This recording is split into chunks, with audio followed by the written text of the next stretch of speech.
Hi, my name is Abby Stangl, and I am a graduate student in the Big Data Visualization class under Tom Ye at the University of Colorado. And this is a check-in for week 7.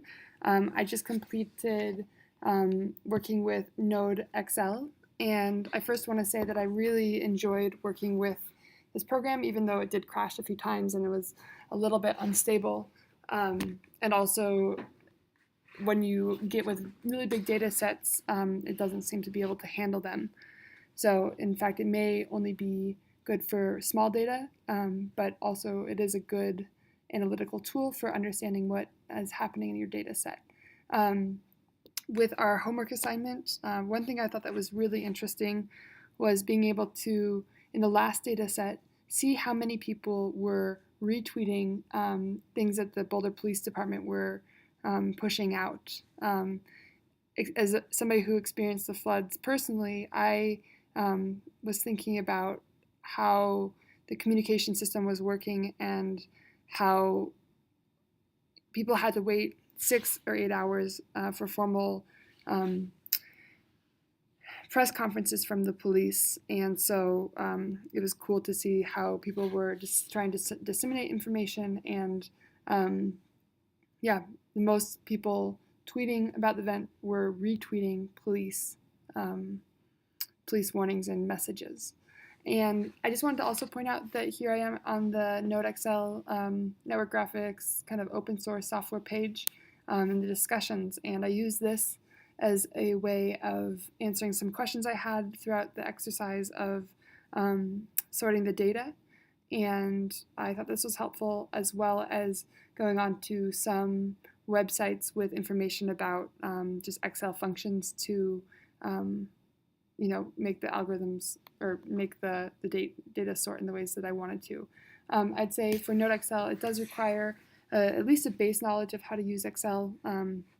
For me, I'm not an expert user, so I did have to go and experiment a lot with the different formulas to make sure that I got it right. And oftentimes I would do in 2 steps, maybe what some people would do in 1 step, but it helped me understand how the numbers were being crunched, and then also how to create kind of a binary operation to several categories.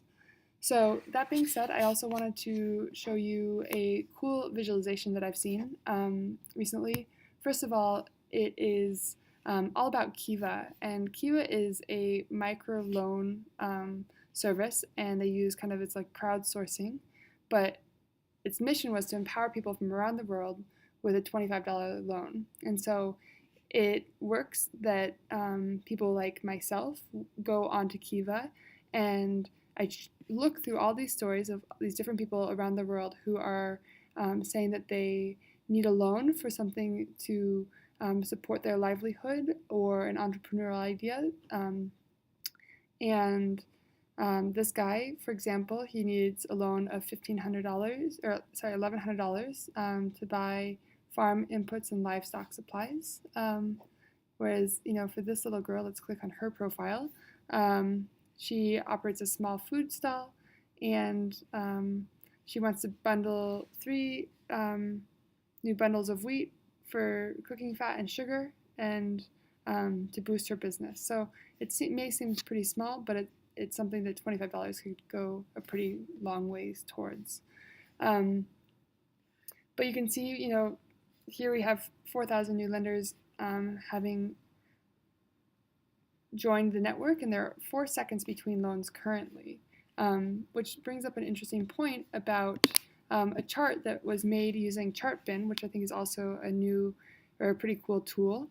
But this map here was made using Chartbin of Kiva loan activity between the 1st of January 2005 and June 22nd, 2011, where there were 4,033,920 unique lender-borrower connections.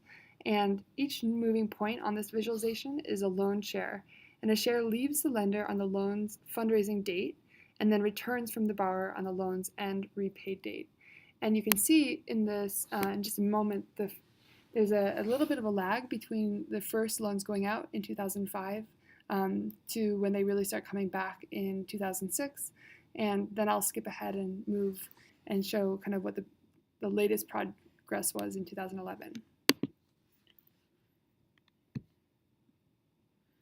So here you can see it's relatively slow. April 15th, 2005 was the first loan that was exchanged. Money's going out from the United States to southeastern Africa, South Central Africa. And here you can see the first batch of loan repayments going back in the end of 2005, which then starts a flurry of activity once the proof of concept was established as functioning. Word spread about the organization. I'll just go to the beginning of 2007, 2008, 2009, 2010, and 2011.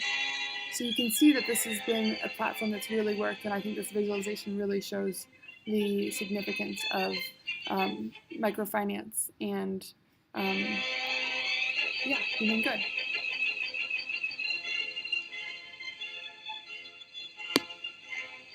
Thanks.